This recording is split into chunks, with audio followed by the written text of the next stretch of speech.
哦，误触把手啊。对，因为我本来想要跟那个警。那现在怎么样？对，跟人家吵架。先生跟人家吵架，就是怕危险啊。哦。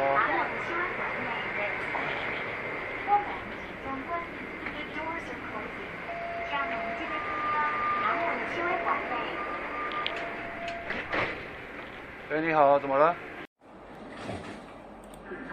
跟我道歉的，跟我老婆道歉了，可以，你过去跟他道歉可以。如果真的要处理，我不能跟你见过家去。你说的对，你有时间，我认同。那你大嫂在吗？在吗？我老婆在劳保局。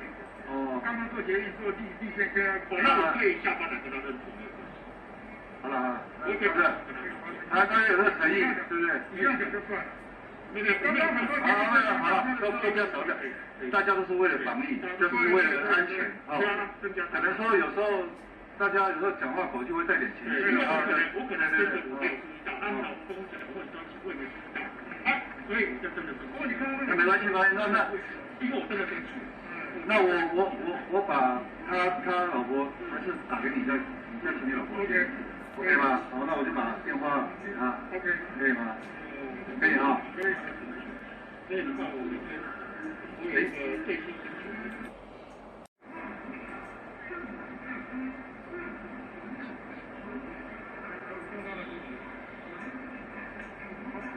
有了。我老婆听着。好，不要生气啊！不会，小事情，都小事情啊。对啊。也是需要社会还是需要让就是那种不对，你要纠正他了。OK， 我知道。对，他会丢的。对。我知道。对，开玩笑。本队上午8时许接获桃捷公司通报，捷运北上列车有旅客发生纠纷，且触动车厢紧急开门把手。本队员警立即到场处理了解。其因为一名男子口罩未戴好，露出鼻子，遭另一名男子热心规劝，双方引发口角。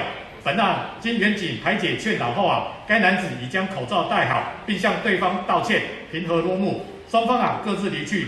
呼吁各位旅客，现在正值加强防疫期间，请确实遵守防疫措施，以维护大家的身体健康。